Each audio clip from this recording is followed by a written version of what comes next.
Hey everyone, and welcome to episode 19 of Popcorn Problems. My name is Elon Pressman, and I'm here with my very good friend and fellow co-host. Nicholas DePasco. Every week, we'll make sure you're caught up with the biggest news and movies in Hollywood. This week, we're reviewing Marty Supreme, one of last weekend's biggest new releases. But before we get to that, what's poppin'? Where we run through the biggest movie stories this week. So, what's up, guys? I hope everyone's having a wonderful holiday season. Hope everybody had a great Christmas, and a Happy New Year's coming up. I think we're recording this episode ahead of schedule because Nick is going out of the country, but I believe this one will be dropping on New Year's Eve. Right? Is Um, New Year's Eve Wednesday? I think yes, so. it is. Yeah, it is. New Year's Eve is Wednesday. Okay. Yeah, yeah. So this will be dropping on New Year's Eve. So wishing you guys a happy New Year. Happy New Um, Year. yeah. So like I said, we are filming this ahead of schedule. So I don't have like the weekend box office, but I do have Christmas Day box office information, which I thought would be fun to go about. So this Christmas Day 2025 was the highest grossing Christmas since the pandemic began, and it pulled in $68.4 million domestically. Wow. Yeah. Number one at the box office was Avatar: Fire and Ash. It earned 24 million on Christmas Day alone, and on Thursday it officially crossed $500 million globally. That's crazy.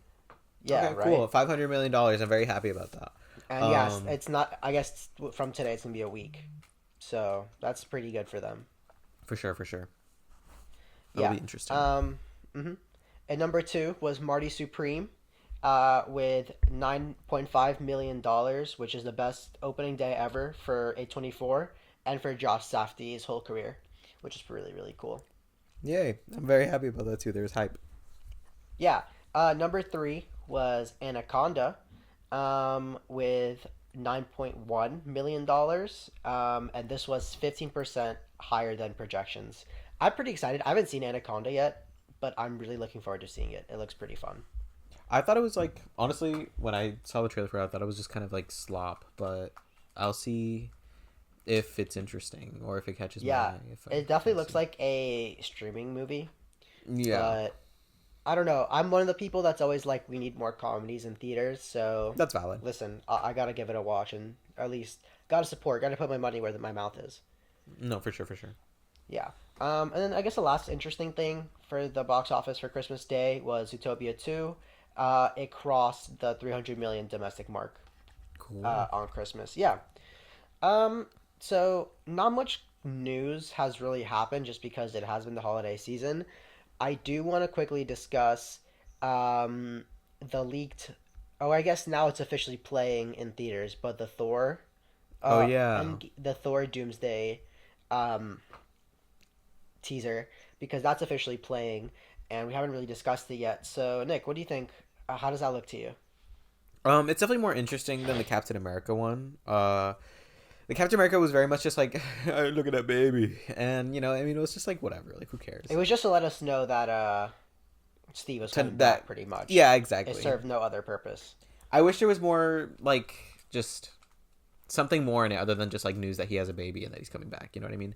But yeah, the Mhm. Thor trailer, it looked interesting. I also don't really have much to say about it other than like I do think whatever framing that they're doing with like Thor's daughter of like her being like either captured or like illness or whatever.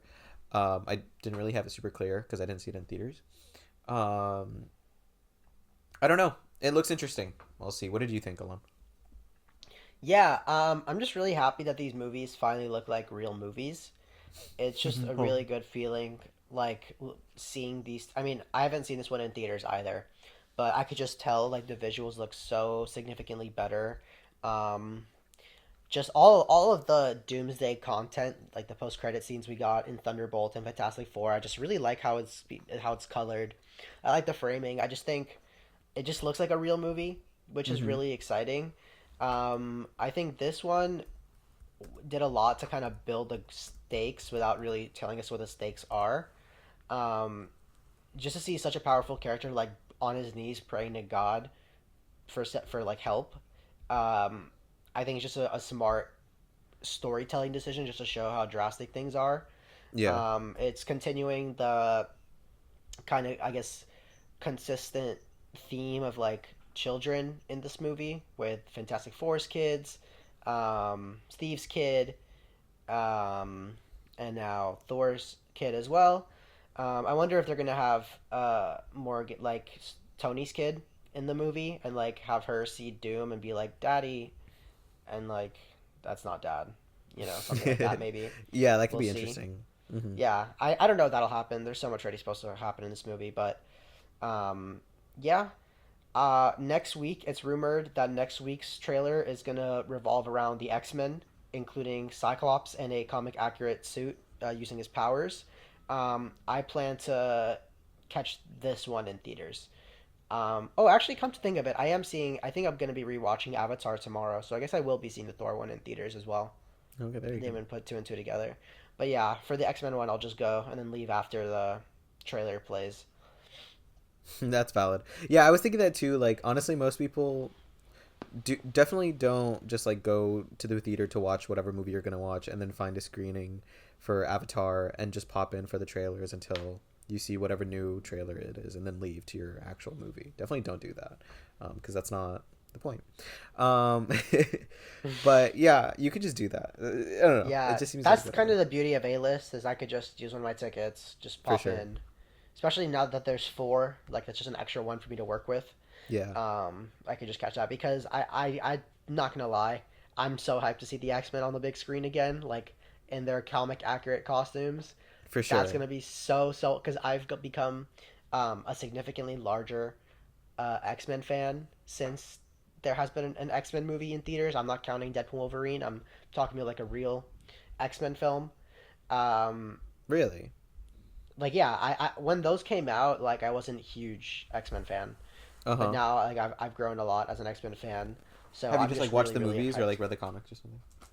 Or you just like Both valid? comics, movies, and also X-Men '97 did a lot to Oh right. I re- forgot that came out. Isn't that also revitalize having a new my. season next year? Yeah, it is. It is actually. Ooh. Yeah. So yeah, so that's kind of all I have for movie news today, just Mm-hmm. because it is not our typical recording day, so not much has came out. So I'm just gonna move into what we watched. Nick, do you want to start us off? Oh yeah. Um, what did I say? Oh yeah. So I finished watching It Welcome to Derry, and Oh, I thought the last episode in particular was really interesting. Really well made, really well directed. I can tell, really like, well directed, right? yeah, definitely well directed. I can tell that like Andy has like a style of wanting to make CGI like plasticky. Like he doesn't care if it looks, but and it's not necessarily bad. It works for it because like he's like a lot of the CGI that I'm noticing is like skin and like wet things. Um, I don't know. I don't know why he does that. I feel like I always realize it and notice it, especially after the Flash, obviously. But in terms of just like that or everything but that, like he's a really good sense of like lighting and composition, how to frame things and how to make things like tense. Honestly, I'm a big fan. I was a big fan of like the whole final fight happening in this like fog. And then there's like it's like several parts of the subplot like culminating all in this one fog. I thought it It was was really cool. very It was well shot really, really well. made. I really like the visual Mm-hmm. of all the floating kids. Oh That looks yeah, for really, sure. really cool. Mm-hmm. Um, yeah, I'm glad you enjoyed it. Also, the whole beginning of that scene too, or that episode too, It with was like great. him with the kids. It was like scary. Yeah, it was a lot of tense. I could see. Oh, one other thing. The whole scene with I forgot his name, but the mind reader guy. Dick Halloran. Yeah, Dick Halloran. The whole scene with him like drinking the tea and then like the transitions between him going into like the mind world or whatever and then coming back, especially with like that mouth effect. I don't know if you remember that. Hmm. Super well made. I could see Andy if he is actually making Batman, which I'm not as contrary with. Um, I could see him having Scarecrow as a villain. I would really love that. I think that'd be cool. Oh my god, that would make so much sense. I think that'd be really Uh, fire. yeah, like it totally doesn't undo all of the bad taste in my mouth Andy Muschietti gave in The Flash, but it Mm-hmm. definitely does help. Um, it opens up my mind for the possibility. You know what I mean? Oh, for sure, for sure. Yeah. I was like, yeah, I could definitely see like Batman being framed with this same sort of style and color, and he's very colorful as a He knows director, how to I'll tell say, a story. That's also and like that a bunch too. of like, especially with Brave and the Bold, if that's what they're still gonna be going with, Mm-hmm. is like a family movie. I think the show really well handled all the different subplots with the different characters and their familial relationships. So I'm curious to see how they're gonna adapt that for Brave and the Bold if Andy Muschietti remains attached. Yeah, for sure. Um, yeah, I don't know. I'm very excited for season two as well. Whatever they choose to do with it, Yeah, and I can kind of give you an idea of what season two is going to be about. well, they're gonna go to like what is this? This is like the 1930s, I believe. Like this This one was the 60s. the It's 60s. 62, so they're going to 35. Okay, okay, that makes sense. Yeah, I don't Yeah. know.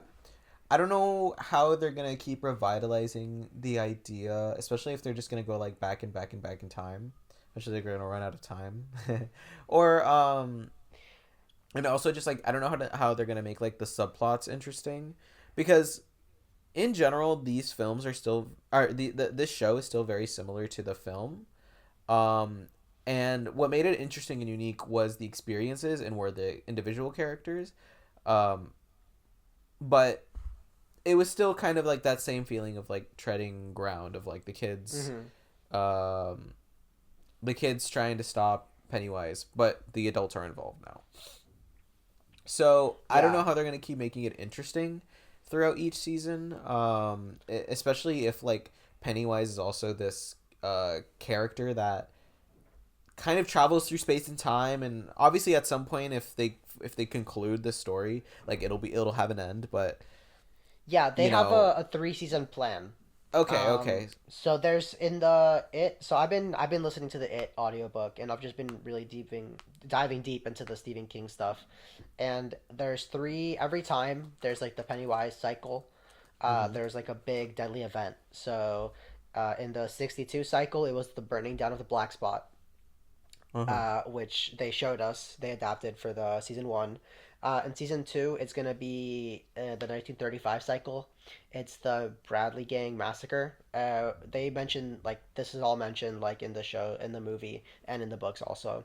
Mhm. Pretty much that's just like it's just like a from my understanding, it's like a gang of robbers that like rob dairy, and then there's like a shootout of all the dairy residents like killing the Bradley Gang. And then like Pennywise is like there. That's Interesting. and that's gonna be I guess gonna be like the big event of the season two. And Mhm. then also I guess they're just gonna show other generations. Like maybe they'll show some of the parents of the kids in this show. Mm. That idea.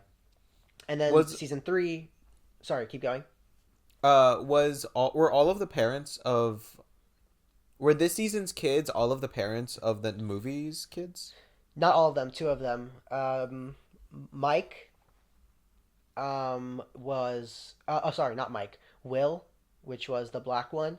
Yeah. He is the father of Mike from the Okay. movies, and then Marge is the mother of Richie, which is Finn Wolfhard's character. Okay, and the rest are just other kids, right? Yeah, and then I guess maybe in the next season we'll see some of their parents. Interesting, Um, interesting. That'd yeah, be and cool. then yeah, I didn't mention the third one, the third cycle, which is like in 1905. That's like when he first takes on the Pennywise persona. Uh-huh. It's called the Ironworks fire. Like it was the explosion at the Ironworks. Mm. It was like a bunch of kids went trick or treating in the Ironworks on an Easter, and then shit went down. Well, wild. That's like apparently that's like the craziest one. I'm really excited to hear about that one. Interesting. Yeah, I mean, is there anything past like those three events that we know of? No, no. And Andy Muschietti said it's a three-season show. Like I Okay. guess he has like the arc. Like there must be an overarching arc through these Yeah, for shows. sure. Um, so I don't know. I'm just really excited because I really liked how this connected to to the movies, and also just the overall Stephen King lore. And I'm sure we'll see some of the older characters, like Rose, the Indian lady, Mm-hmm. is probably going to be in the other seasons. For sure. And then I'm sure we'll see Ingrid as well, because we got a flashback to the 1935 season where she was helping Pennywise. So we know that she was involved in that time. So we'll probably Who's see her Ingrid again? again. The one that went crazy, like Periwinkle, Oh, Pennywise' his daughter. daughter. Yeah, yeah, yeah. Okay, okay, okay. Yeah, yeah, yeah, for sure. Yeah. Yeah, okay, cool. Interesting. Well, I'll Mhm. be seated. I'll be watching. I had something else to say, but I forgot. So we will leave it at that for now. Yeah, it was a good show. I'm interested, and let's see what you got, Andy. Yeah. Very skeptically optimistic, Yeah, bro. I'm surprised season 2 it hasn't officially been greenlit, because I know it's been a big hit for HBO. It's been very well received, so they Hmm. got to get working on that second season ASAP. I'm sure everything happening with like Warner Brothers and Netflix and HBO and everything, it's like kind of stopped things from being announced. Other I than that guess, one yeah. uh, trailer that we In, saw for a bunch of those in next season 2 seasons. when the Stranger Things kids pull up. Yeah, for sure, bro, for sure. Yeah. All right. So this week I didn't watch too much. Mm-hmm. The main thing I wanted to talk about is I was able to watch Volume 2 of Stranger Things. And I obviously can't be going into spoilers just because Nick hasn't seen um, the full volume yet, so I don't want to give it away. But honestly, I'm very disappointed. Um, I feel like the story kind of stagnated in these past few episodes. I think the character development's kind of out of left field for some people, and others, they're just the writing is so awful on what they're doing. It just makes no sense. The stakes just aren't there. It's just so repetitive. Um, every scene is just like a copy and paste of a formula where a character presents an idea, someone makes fun of the idea, they relate it to D&D. It's getting very repetitive. Um, it's kind of hard to talk about the volume without giving away spoilers, so I guess we can discuss it another time once Nick wraps up his watch.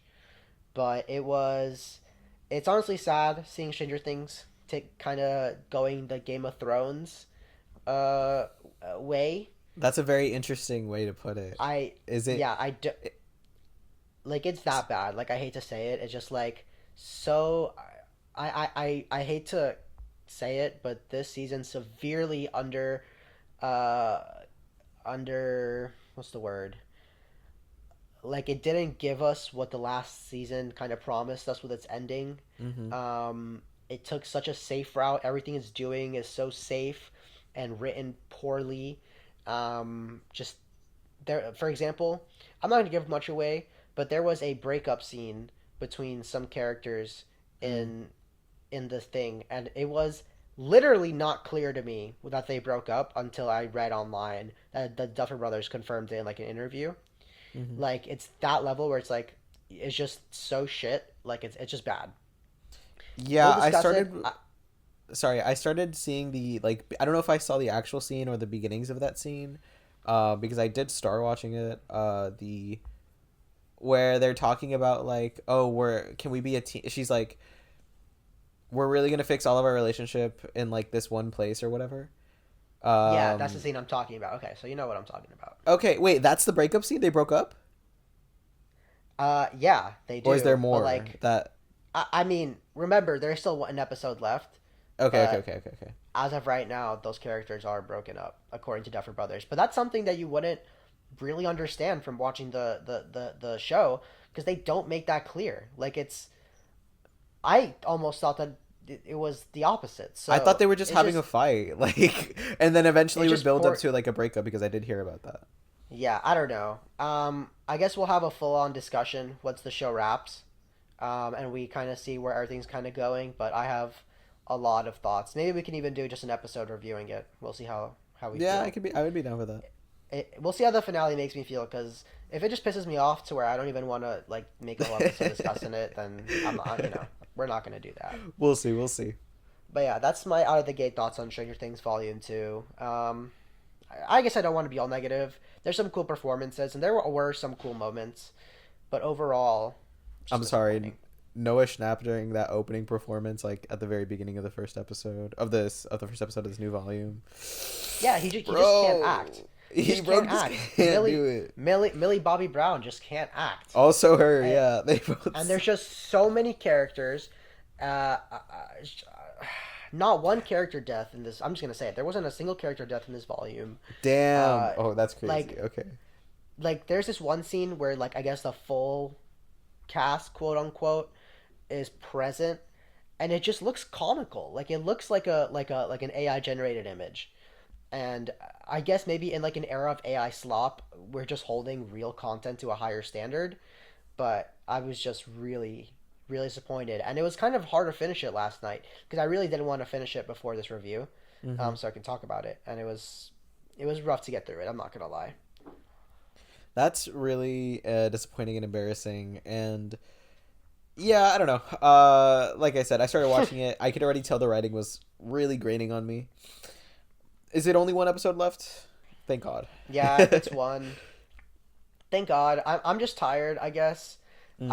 Clearly, none of the actors are in it anymore. And dude, I rewatched like the pilot episode of season one, and it's a completely different show. The characters are complete. Like I'm talking about the adult characters. Like they Yeah, all got so nerfed. Hopper. That show was the Joyce and Hopper show. They barely get anything to do in this season. Anything interesting at all. that's It's just crazy. unfortunate because they're missing what made the show so special in the first place. Because I don't think people really cared about the sci-fi stuff as much as they think we do. Hmm. We care more about what's going on between the characters, and they're just not handling anything well if they're addressing character relationships at all. Like I've been seeing theories online that like Mike and Eleven have been broken up since the start of the season because they just don't have any scenes together, and the scenes that they do, you just don't feel anything. Yeah. Like for someone that's for like they're apparently like in love, like they're the big couple of the show. You don't get that, so it's like, are they going to reveal? They don't reveal in this thing that they're broken up, but it's like, are they going to reveal that? That makes no sense because they were talking about leaving together. I don't know. It's just the whole thing. Um, I'm ranting. Give it a watch, but I'm very, very concerned of how they're gonna wrap up everything in one final episode. Even though that episode is 2 hours and 8 minutes, I just don't see how they can feasibly wrap up everything just with how little they did in these past few episodes. Yeah, for sure. I think I watched I watched this new season, or I started watching this new season after finishing it, and just the acting jump from just the kids to the Stranger Things cast was woo! Sent me on a roller coaster, bro. I'm not gonna Yeah, lie. the kids are great in it. Welcome to Derry. They're They phenomenal, really are. They honestly really are. Like they know how to sell lines, even like sometimes cornerly written lines. But and their and then chemistry is so good. And I yeah, feel like the cast is just missing that chemistry this season. oh for I think you can sure. tell no one wants to be there anymore, and everyone's just kind of forced to. So it's Yeah. not. It just doesn't have the magic that the first few seasons had. I thought it was really funny when Finn Wolfhard said like who cried when Stranger Things ended? Our agents. At least they're self. What's the word? Like Self they aware. yeah, self aware. I wonder which one. Oh no, we know which ones are just going to disappear into the abyss of time, and which ones are actually going to be like somewhat successful in the future. So Yeah, I will say there were some really great performances. Sadie Sink was really good. Um, Joe Keery was great. mhm. Gaten Matarazzo was great, and the actor Caleb McLaughlin was really good too. All right, well, we'll see. Yeah, We'll see how it turns out. yeah. So I guess this is a good spot for us to move into our main review Oh of the wait, I week. did have Oh, go one ahead. other thing I watched. Yeah, so this week I watched I Love LA. It's an HBO Max show Oh, Rachel Sennott, right? from Rachel Sennott. Have you seen it? Alon? I have not, but I've wanted to because Josh Hutcherson is in it, right? Yeah, he's actually really good in it. Like he has a Yeah, really well I made performance. I heard, so I really want to watch it for that reason. It is kind of crazy to think like there were several points while I was watching that show where I was like, this is the guy in Five Nights at Freddy's, bro. Like what? Um, but yeah, it was a really good show. Really funny. I wish there was more of like I guess like a direct goal for the season, but I'm pretty sure they're I at least I hope they get greenlit for a second season. I think Rachel Sennott has a lot of potential as a writer. Um and this being like her vehicle for everything. I'm a big fan of also like shows and movies of like the process of an industry, whether it be like Hmm. film or like technology or whatever. I want to say maybe like Blackberry. What's another movie? Oh my god, I literally. Oh, The Social Network. Tetris. I haven't seen Tetris actually. Uh, um, that's actually a sneak peek. That's a good one. really? I Should I really put it enjoy on that my one. list? Yeah, yeah. I'll put it on my list. But yeah, like movies about like the process of an industry, movies and shows about a process of an industry are very interesting to me, and I like seeing the process of this show wherein it's I think she's I believe like a marketing manager, of individual artists or one individual artist, and like all the hijinks that could occur when living in LA and being with people in LA. I think it's really funny. I think it's really cool. I do recommend it. If you're into that kind of I don't know how to really explain it without it being cringe, but I guess like sort of like Twitter woke speak but without it being like annoying. If you're kind of into that sort of like style of writing and just media in general, I think you should give it a watch. You know what? I think I will actually, because I've been meaning to. So if you're saying it's worth the watch, then I think I might. Yeah, it's at least funny. It's at least funny. I'll give it that much. Nice, nice, nice, nice. Yeah, no. That was all I watched this week. Okay. Other than our big show of the night. With that being said, let's move into Marty Supreme. First, I'll start with a quick spoiler-free summary. In the 1950s, young Marty Mauser pursues his dream of becoming a champion table tennis player. Nick, start us off. What'd you think of Marty Supreme? Holy cow! What a film. Um, yeah, I thought it was great. I thought it was spectacular. I was really moved by the whole film. What can I say individually? Like Timothée Chalamet was great. Um, I really don't have any complaints. I just continually was impressed and impressed with all the different elements, with all the different setups and payoffs of the film. All the things that Marty, I guess, like forgets about, and therein wherein the audience forgets about it, and then like when he comes back to wherever that original thing occurred, it all blows up in his face. I loved seeing that setup and payoff happen. I just thought it was so fun. Um, it exudes style without being like in your face with the style. Um, brilliantly written. Love the I guess the whole story, the whole journey that Marty goes through is like I said, endlessly interesting. I could have watched a lot more of it. And yeah, I don't know. I guess there is one aspect of the film where it doesn't lose me, but it goes into definitely a less interesting way, which is like the whole dog element of it. Mm-hmm. But we'll talk about that later if anything. But I still found it Yeah. interesting. It was just a little more far out of the main story that I was at some points waiting for that to just conclude. Mm-hmm. But yeah, those are pretty much my main thoughts on Marty Supreme without spoiling. What about you, Alon? What did you think? Yeah, I had a great time with Marty Supreme. Definitely. Okay, for context, I watched this on Christmas Day. Every theater was practically packed. It was so nice, like going from showtime to showtime, just to Mm-hmm. see like the availability and like no seats left, like two together, like only one off seats here and there. So I'm very actually grateful I was able to even get a ticket to see this in the first place. And just watching it and a packed movie theater, hearing other people react to what's going, laugh at the jokes, react to the tense action going on screen was just a gift. And so that was a really nice aspect on it.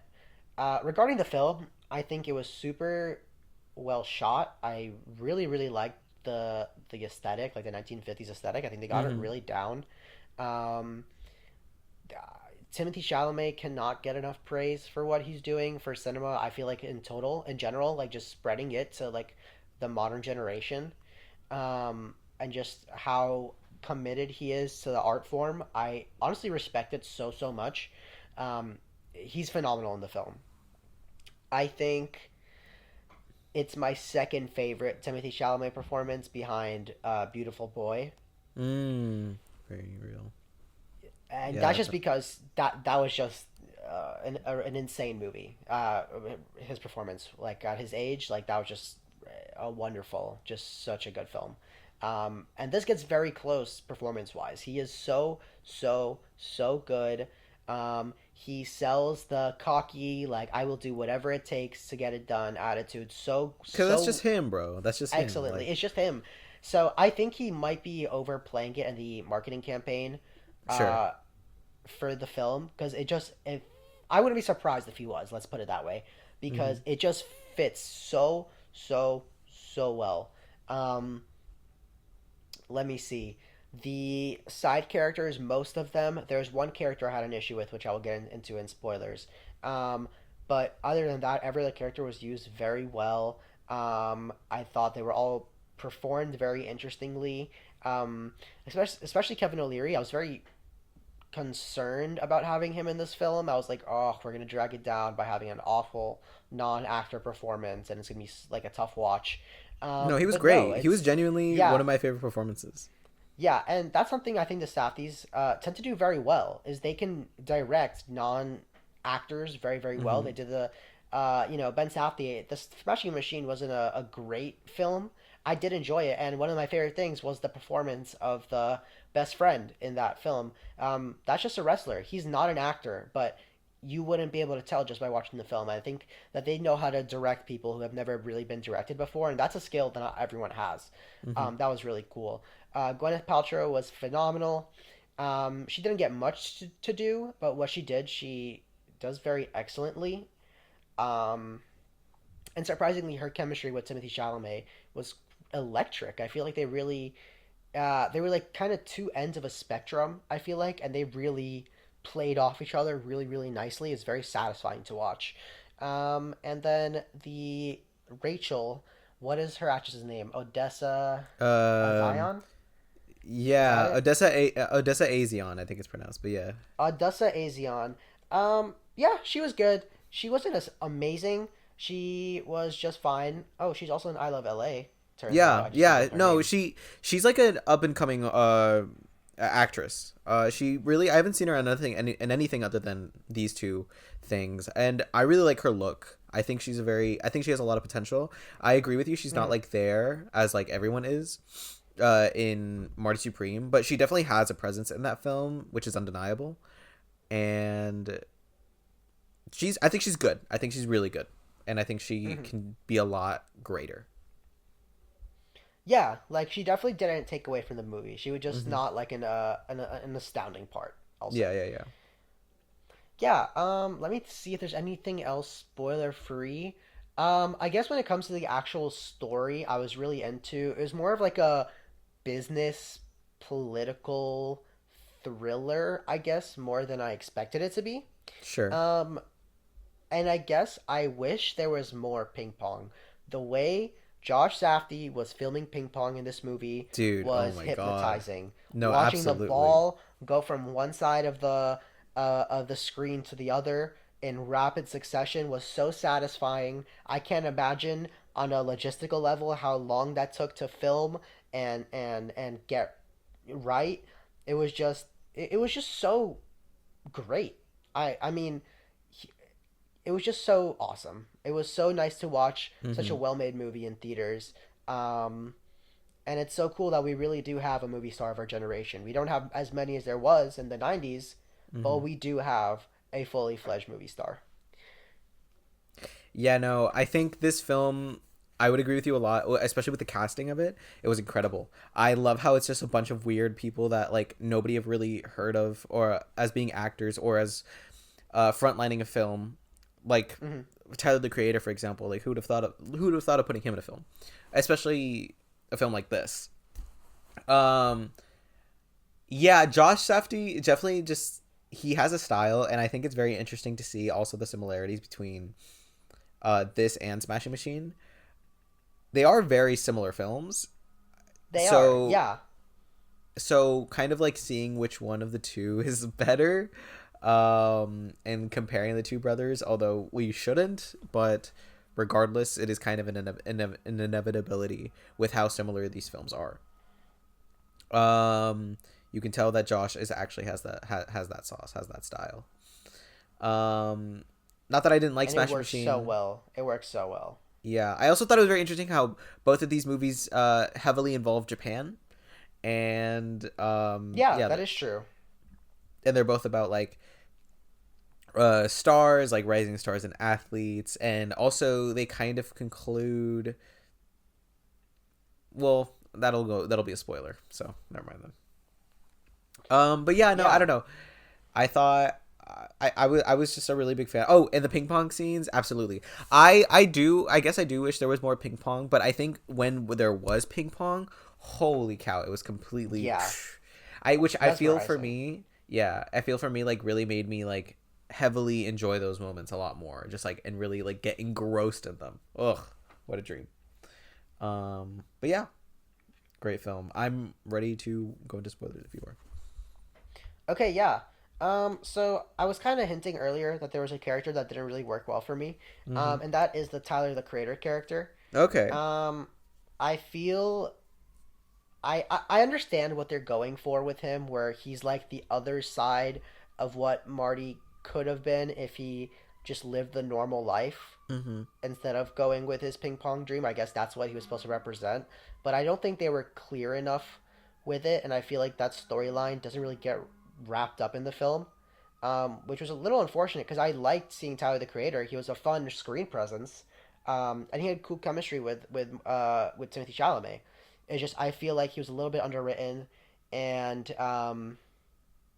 didn't properly get wrapped up in the story. That's kind of one of Yeah, the plot lines that get kind of just left hanging. I would agree. I didn't even clock it as it being what the life of Marty would be if he was just like a normal guy who also just played ping pong.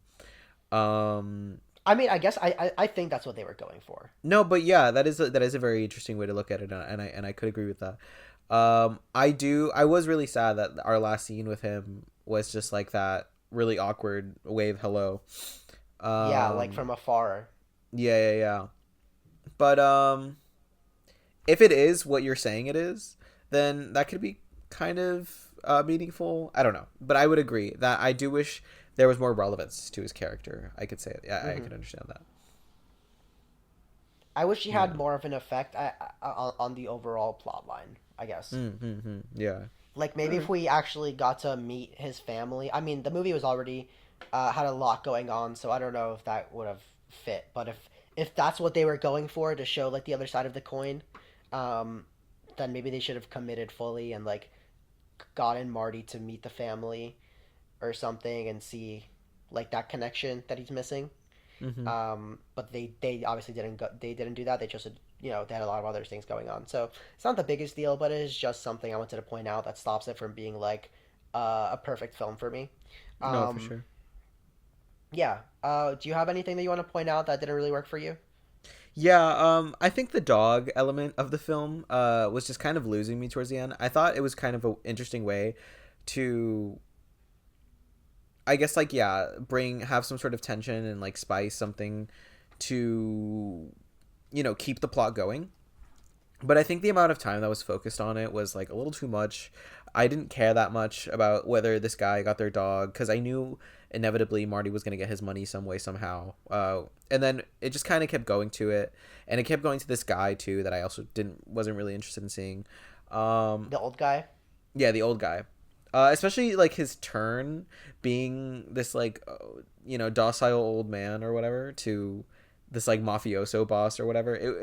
It just kind of felt like a too much of a switch, and like it was the least interesting part of the movie for me, and I was really disappointed by how much time we spent on it. Yeah. Other than that though, I was very happy with the whole film. I thought the ending was really great. Oh, and the other similarity I wanted to point out is how technically between this and Smashing Machine is both main characters are like end up as quote unquote losers, but they get a happy life. Um, so yeah, I don't know. I just think I I want to give it more time, and I want to properly analyze if there is anything to analyze within the similarity of these two films and the relevance of what it means for each brother and everything. I don't know. I Yeah, just think it's a very interesting what is a word phenomenon that's happening with these films. yeah. What did you think of the ending? Oh, I liked it. I thought it was great. I like how it kind of redeemed Marty as like being a good person too. Like, especially his like because his denial of like having the kid or whatever throughout the whole film like definitely like sours your sours your palate as to like how you think of him as a character. But then Mm-hmm. I thought him accepting his child and like the idea that he's gonna raise it in the future. I think that's a nice way to end it. Accepting life almost is Yeah, I in all sense of the word. yeah, I really like the needle drop. That everybody wants to rule the world. Oh, for It was sure, it beautiful. was really nice. Mm-hmm. For sure, for sure. It was really well done. I think that's a way to describe the movie. Just well made overall, just very impressive. Everything from when it got announced, they had like a certain level of I feel like auteurness to it. Like we knew it was gonna be a big project for Timothy Chalamet. Mm-hmm. And then the marketing campaign was just huge, from the Marty Supreme jackets to the blimp to the promotional Zoom skit where they're doing like the schwap, like that thing. Oh yeah, yeah, yeah, Um, yeah, for sure. I just feel like he's really working hard to sell this movie. He really truly cares, and that's not something that you see too much. And so I just have to respect it. And it's so exciting having a performer like this so early in his career. He's Mm-hmm. what, 30? He's He's 30? 29. He hasn't even turned 30 Yeah, yet he's though. not even 30. That's decades of just so much interesting stuff that we could be seeing from him. And I feel like every role he does is so different. Like 2 years ago, he played Wonka on Christmas. Last year, he was Bob Dylan. This year, he was Marty Supreme. Next year, he's gonna be on the same move, Dune 3. He's gonna be Mm-hmm. Lisan Al Paul Gaid. Atreides. Yeah, Yeah, like it's always. I feel like he has such range, and that's so exciting. for sure. Yeah, I don't know. He's I think especially after Dune, we're gonna see a new face for Timothy Chalamet. Like it'll be like a new reinvention because he'll be turning 30. Um, I don't know. It'll be very interesting to see what he turns into these next upcoming years. I'm very Yeah, and I feel like anything that has his face can be an interesting movie. I think he knows how to pick his movies totally. really well, and I'll watch almost any one of them. Yeah, yeah, yeah, completely. Yeah. Yeah, I don't really have any other thoughts. Do you? Me neither. I think honestly, like a lot of the film has been said already. You know what I mean? I think everybody Mm-hmm. generally agrees that like it's a great movie.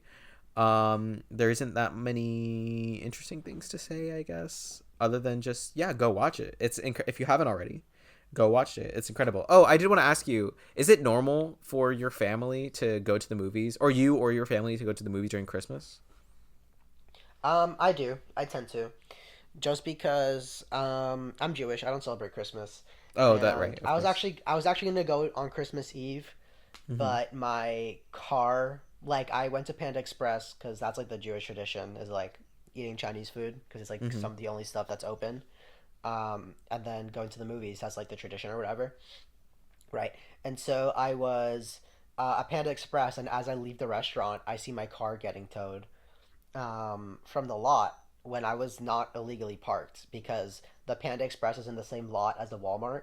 Mm-hmm. Um, and so it was just ridiculous. I had to go chase the guy down.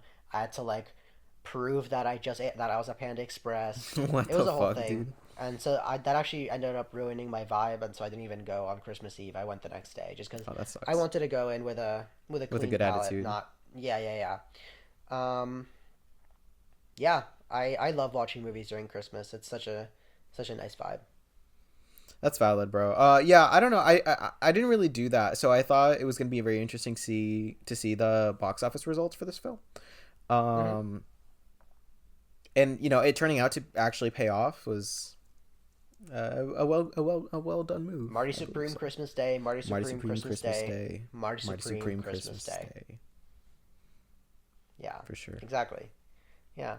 Go watch it. Um, yeah, definitely go watch it. And with that being said, that brings us to the end of episode 19 of Popcorn Problems. Thank you guys so much for joining us, and if you made it this far, you're the real MVP. We'll be back next week bringing you the ranking of our top 10 films of the year, along with a few other bonus rankings that we can't wait to share with you. Hit us up on socials at Popcorn Problems Pod and let us know what you thought of Marty Supreme. Don't forget to follow, rate us 5 stars on whatever platform you're using, and DM us your hottest takes and suggestions. We'll see you next time. Peace. Have a good one.